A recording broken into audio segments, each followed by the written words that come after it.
Nusantara, bangkit dan maju bersama ASEAN.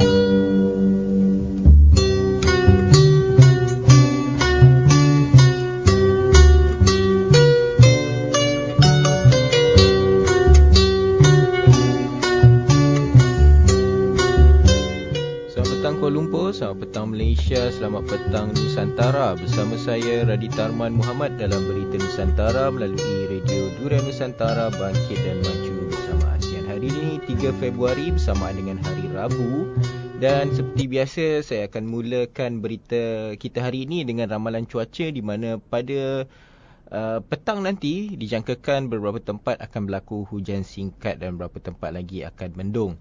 Pada sebelah malam pula akan berlaku badai petir dan juga hujan lebat di sebahagian tempat di sekitar Kuala Lumpur, dan sebahagian tempat lagi hanyalah hujan singkat. Dan seperti biasa diingatkan, rancang perjalanan anda bagi yang mahu pulang kerja nanti dan yang menggunakan kenderaan umum, pastikan anda sentiasa membawa payung ketika musim hujan ini. Dan kita teruskan pula dengan sejarah dan peristiwa yang berlaku pada tarikh hari ini, iaitu 3 Februari, di mana hari ini iaitu 3 Februari merupakan hari Setsubun di Jepun. Apa itu hari Setsubun ataupun dikenali juga sebagai perayaan membaling kacang atau upacara mencampak kacang, adalah satu perayaan Jepun yang dirayakan sehari sebelum bermulanya sebuah musim. Setsubun selalunya dirayakan sebelum musim bunga dan dipanggil Rishun, dan dirayakan setiap tarikh 3 Februari. Setsubun pada lazimnya dirayakan oleh seorang ketua keluarga yang akan mencampakkan biji kacang yang telah dipanaskan keluar rumah sambil meneriak Oni wa Soto, Fuku wa Uchi, iaitu maknanya kata-kata tersebut adalah keluarlah makhluk jahat, masuk rezeki yang melimpah. Biji-biji ini dipercayai dapat membersihkan rumah dari elemen-elemen yang tidak dikehendaki. Selamat menyambut hari Setsubun di Jepun. Dan seterusnya, peristiwa yang berlaku pada tahun 1966, di mana kapal angkasa lepas Soviet Luna 9 atau Luna 9 menjadi kuar ataupun satelit angkasa lepas pertama yang mendarat di bulan dan menghantar gambar dari permukaan kamari ke bumi.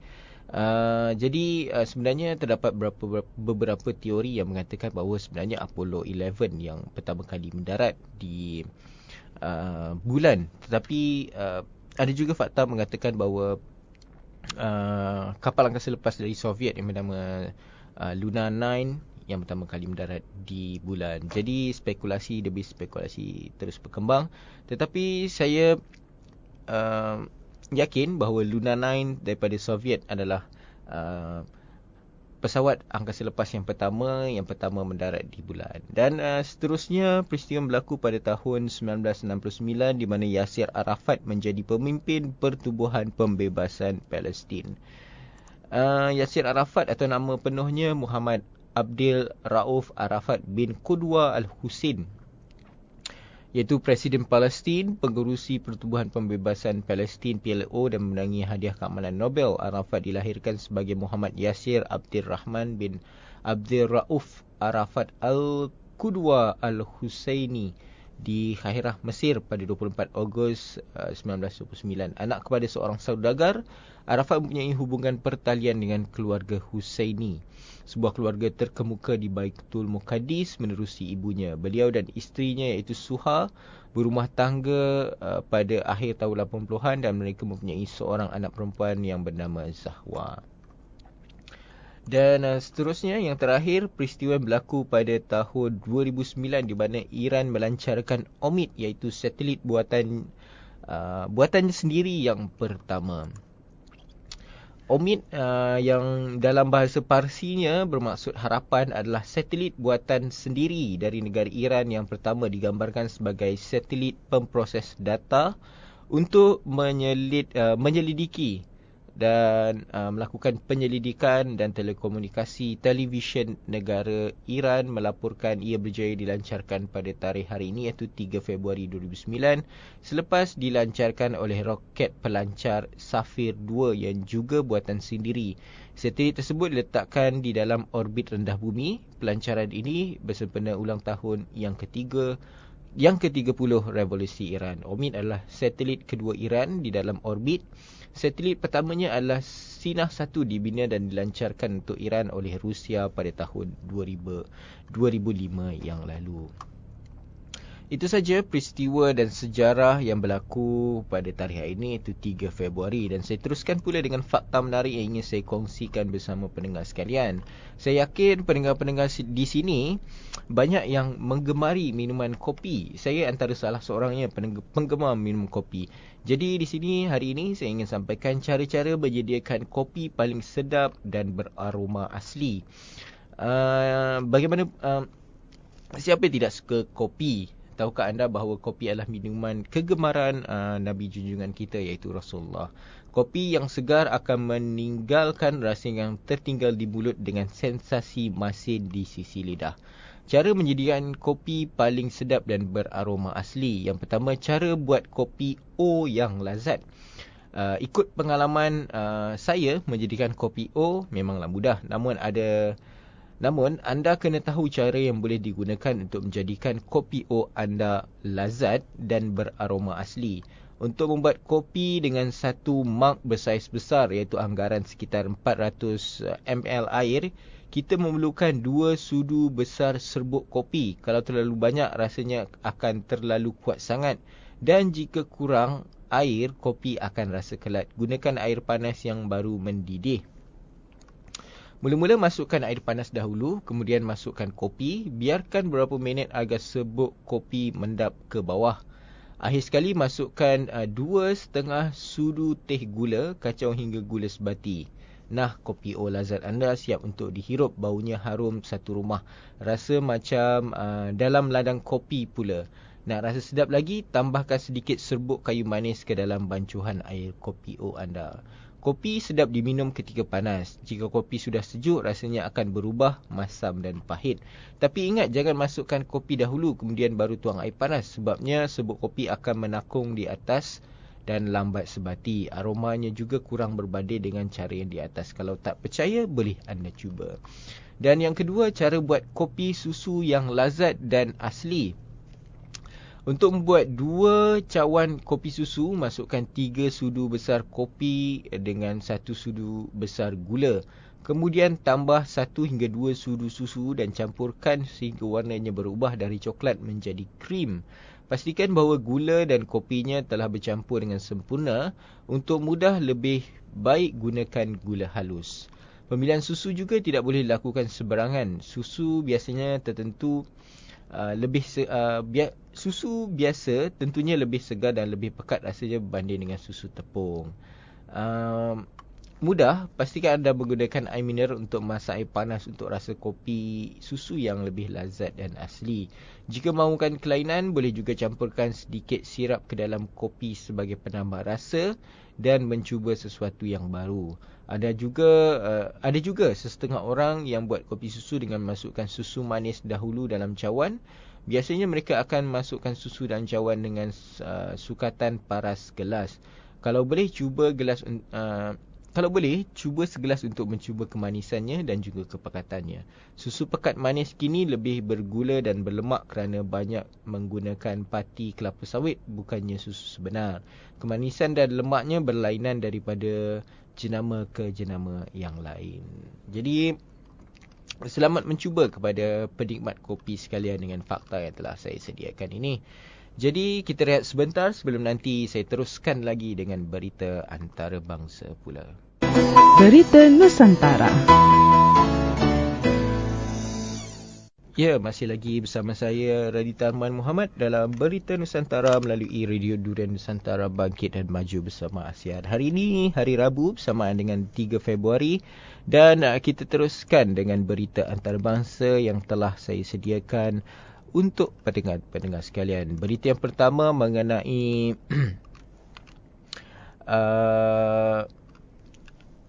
Comrade Bala dijel selama 23 tahun. Di London, seorang ketua ajaran sesat berfahaman Mausis yang didapati bersalah merogol dan memukul pengikut wanita serta mengurung anaknya sendiri selama lebih daripada 30 tahun di penjara selama 23 tahun kemarin.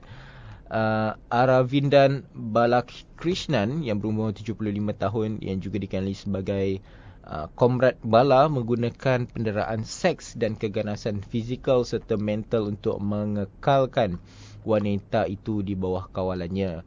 Pendakwa raya berkata dia mengubah kumpulan komunis London Selatan yang diketuainya menjadi ajaran sesat berbanding dengan anggotanya mempercayai dia Tuhan. Dia bertindak kejam ke atas mereka, kata Hakim Deborah Taylor ketika menjatuhkan hukuman itu di Mahkamah Southwark di London. Anak kandungnya iaitu Katie Morgan Davis yang dilahirkan oleh seorang daripada wanita dalam tahanannya juga dibuli dan dipukul, tidak dibenarkan meninggalkan rumah, bersekolah, bermain dengan rakan dan juga mendapatkan rawatan doktor. Dia gemarkan keganasan dan bersikap seperti diktator. Dia mahu menjadi seperti Stalin, Mao ataupun Pol Pot, kata Katie dalam wawancara dengan Skynet tidak lama dahulu.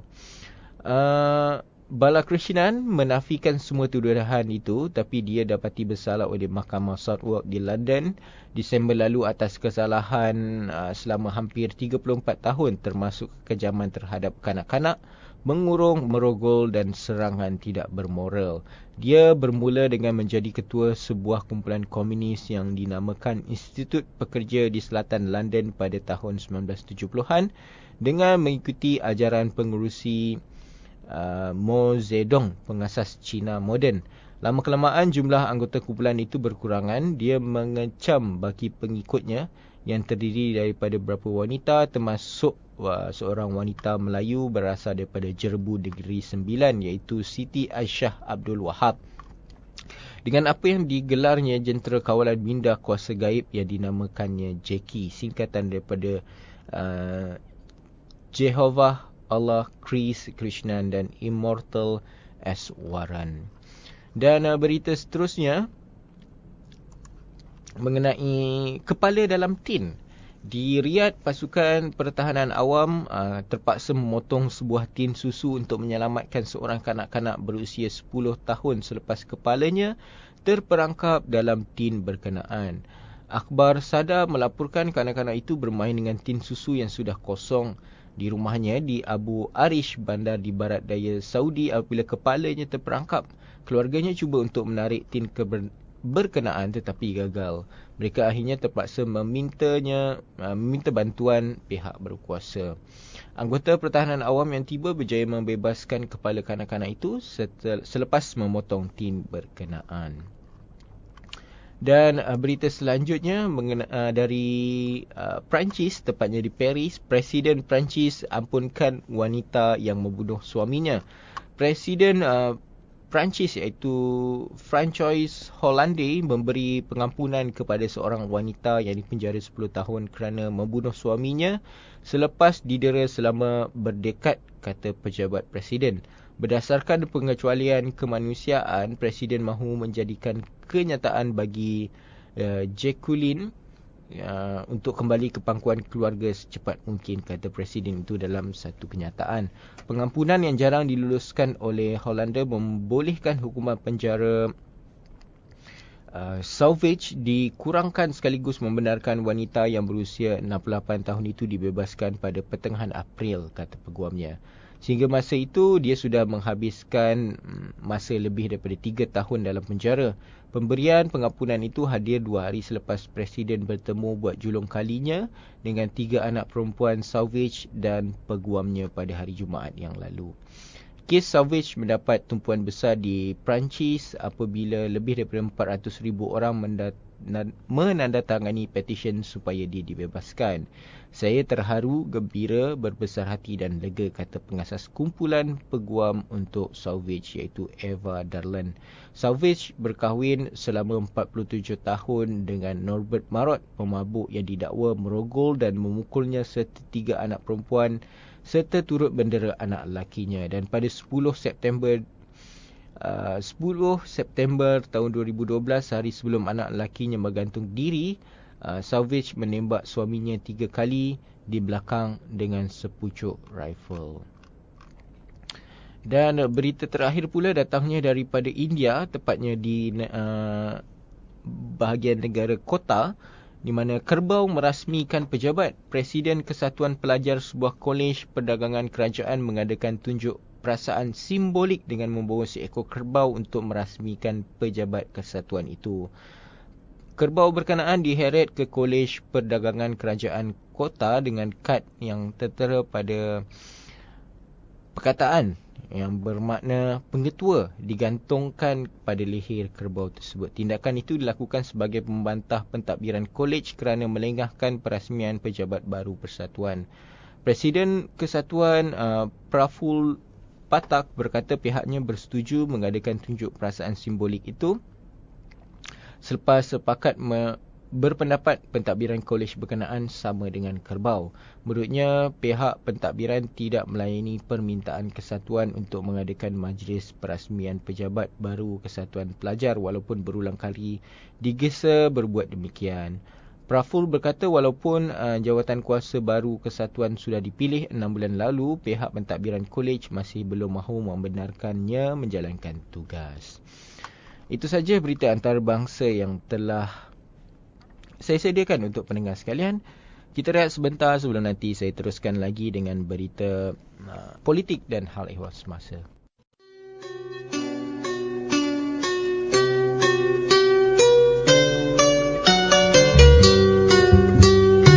Durian Nusantara, bangkit dan maju bersama ASEAN.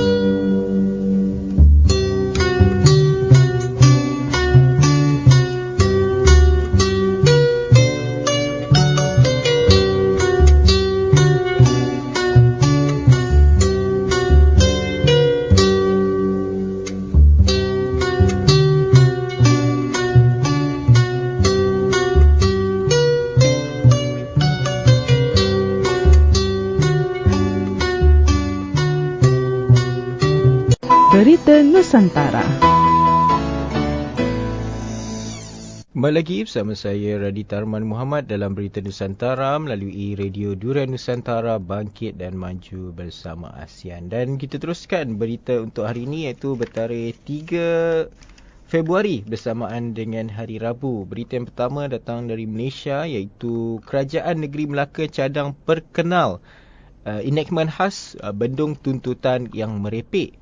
Kerajaan Negeri Melaka bercadang untuk memperkenalkan satu enactment khas bagi membolehkan tindakan keras diambil kepada sesiapa yang membuat tuntutan yang tidak masuk akal daripada kerajaan negeri tersebut. Ia termasuk terhadap mana-mana individu yang mengaku diri sebagai Sultan Melaka.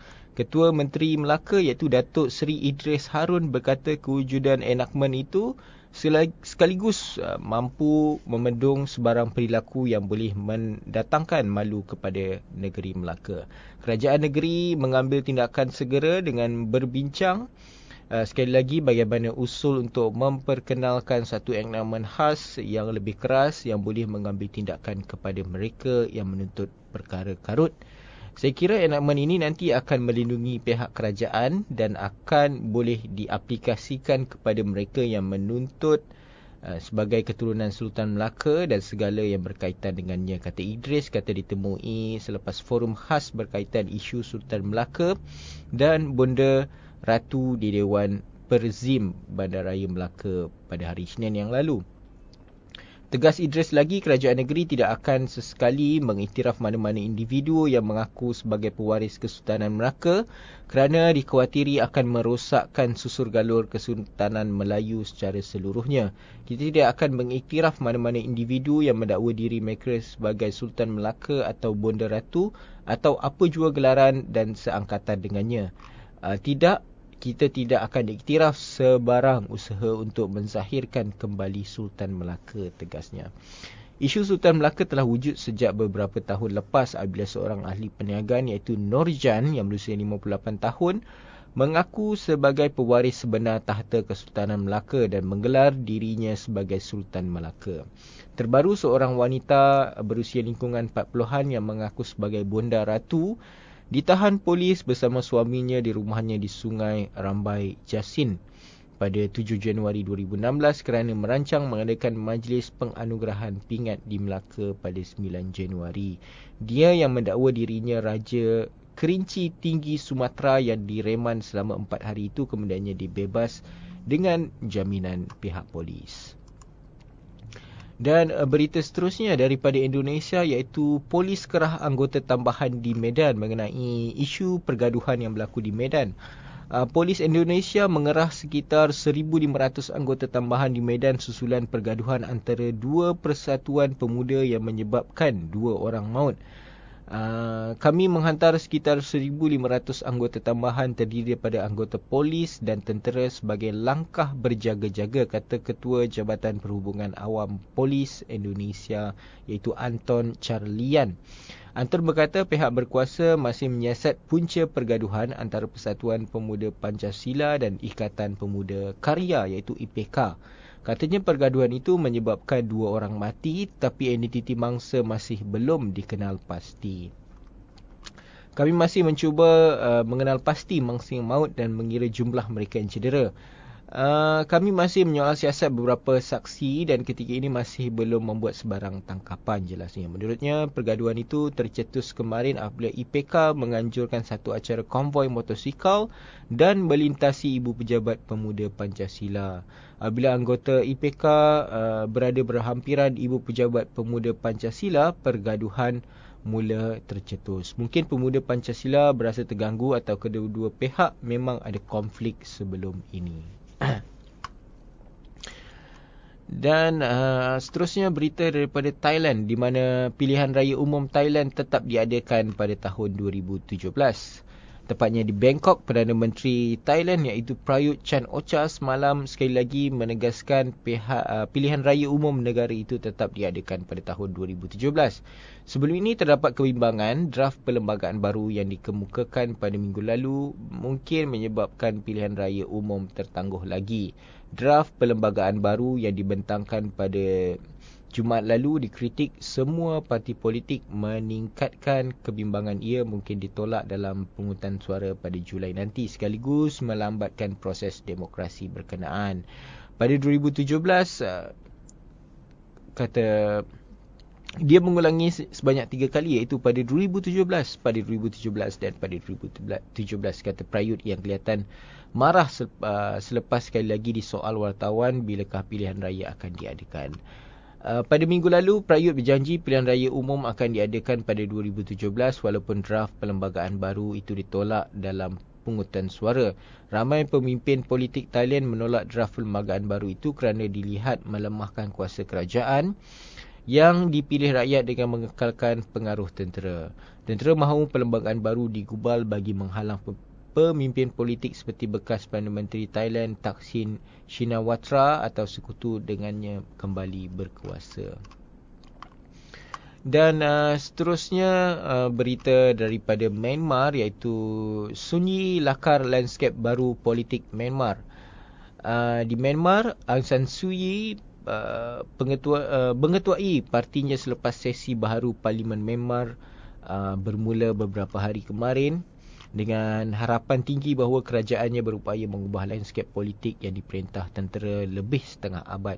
Beratus-ratus ahli parlimen baru tiba di Parlimen Naypyidaw pada pagi itu untuk mengambil tempat selepas memenangi pilihan raya bersejarah pada November yang lalu. Pilihan raya berkenaan menyaksikan Liga Demokrasi Kebangsaan NLD meraih majoriti mengatasi pihak tentera dan mencetuskan harapan kepada era baru politik dalam negeri yang ditindas sekian lama. Kita akan berusaha untuk mendapatkan hak asasi manusia dan demokrasi akan diculang dan begitu juga keamanan, kata ahli parlimen NLD iaitu Nguyen Tin.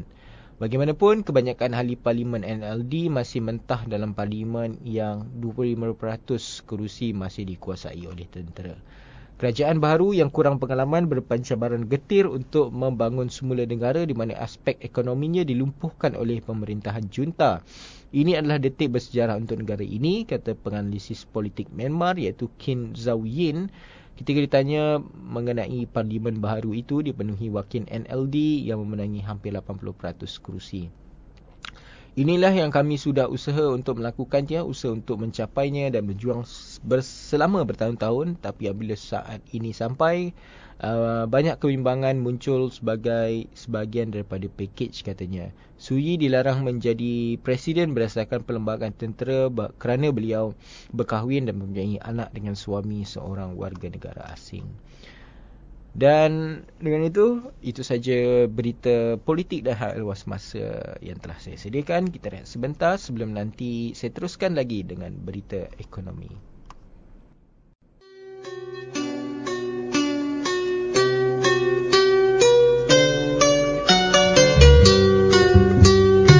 Durian Nusantara, bangkit dan maju bersama ASEAN.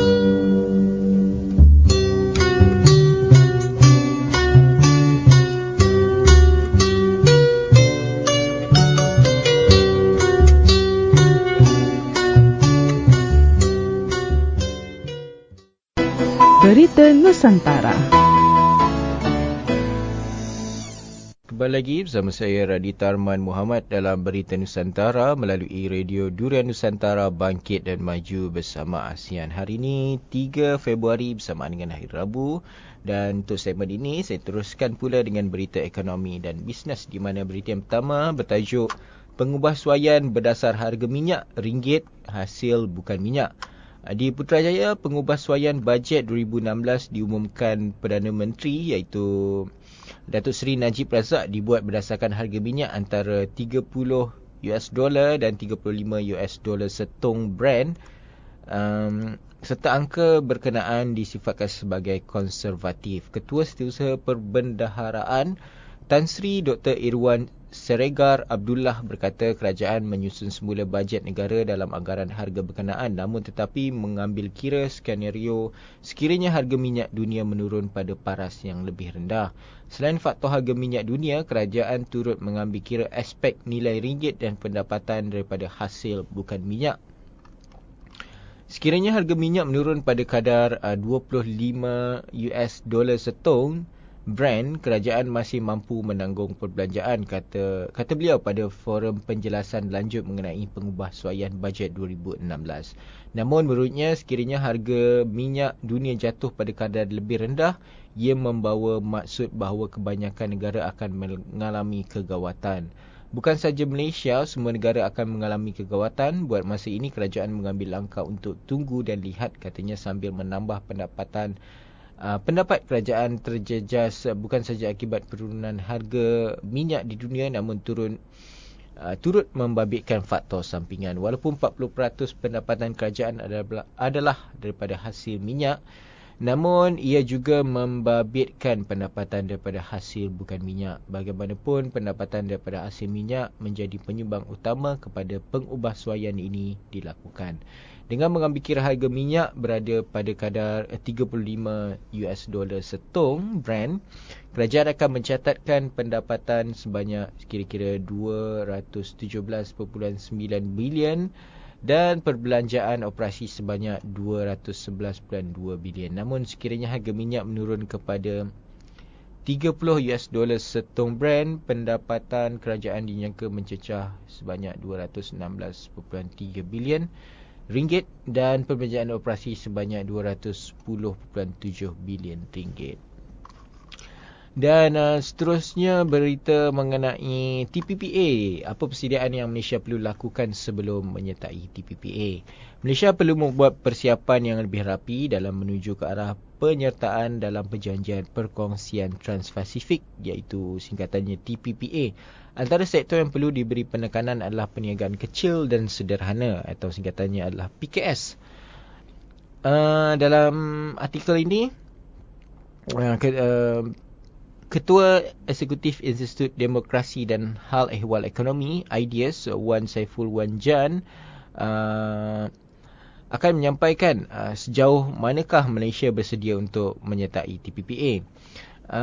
Sektor perniagaan kecil dan sederhana antara yang akan terkesan apabila Malaysia menandatangani perjanjian TPPA. Dan pertanyaan kepada Wan Saiful, apakah persediaan yang mereka harus lakukan untuk memastikan mereka kekal berdaya saing dan dapat menampung permintaan yang tinggi di peringkat global. Kata beliau, saya rasa perniagaan kecil dan sederhana perlu meningkatkan kapasiti mereka agar mereka berkebolehan untuk bersaing di peringkat global. Mereka juga perlu mengurus dan mengeluarkan produk yang berinovasi tinggi sejajar dengan permintaan negara-negara maju. Pada masa yang sama, dari segi pembikinan dasar, banyak peraturan dan undang-undang yang akan ditingkatkan tarafnya untuk mencapai piawaian antarabangsa. Pegawai-pegawai kerajaan juga perlu dilatih dengan baik supaya mereka lebih bersedia untuk berinteraksi dengan negara-negara luar. Dan seterusnya, pertanyaan untuk Wan Saiful adalah, Malaysia bakal menjadi tumpuan di mata dunia apabila perjanjian ini dilaksanakan. Apa sektor yang lain yang harus diberi penekanan? Kata beliau, kita kena terima hakikat bahawa Malaysia merupakan sebuah negara kecil. Pasaran domestik kita tidaklah begitu besar seperti Thailand dan Indonesia. Sebagai sebuah negara kecil, kita kena menjadi sebahagian daripada warga besar dunia. Perjanjian ini meletakkan kita di satu padang permainan di mana pemain-pemain industri adalah mereka yang besar semuanya. Ini akan membuka banyak peluang perniagaan, perdagangan dan pelaburan. Bukan saja untuk pelabur luar datang ke Malaysia, tapi pelabur Malaysia juga dapat keluar negara. Secara keseluruhannya, perjanjian TPPA akan memberi banyak faedah kepada negara, kata beliau. Dan seterusnya, Malaysia bakal menjadi tumpuan di mata dunia apabila perjanjian ini dilaksanakan. Seterusnya, Dewan Rakyat dan Dewan Negara telah meluluskan usul TPPA. Bagaimana anda lihat mengenai penandatanganan oleh beberapa kumpulan termasuk pihak pembangkang mengenai perjanjian TPPA? Kata beliau, isu TPPA ini akan terus menjadi satu isu yang diperdebatkan. Ada pihak yang bersetuju dengan perjanjian TPPA dan kita perlu hormat pandangan mereka. Ada pihak yang menyokong. Saya yakin ia akan terus diperdebatkan paling kurang pun 2 tahun lagi, sebab kita diberi masa 2 tahun untuk mengaktifikasikan perjanjian TPPA sepanjang 2 tahun ini. Kita perlu satu perdebatan yang sihat antara semua pihak untuk memperjelaskan bagaimana cara untuk persediaan semua pihak untuk bersedia apabila TPPA mula dilaksanakan pada tahun 2018 nanti. Kita perlu lakukan persediaan yang lebih rapi menuju ke arah tersebut.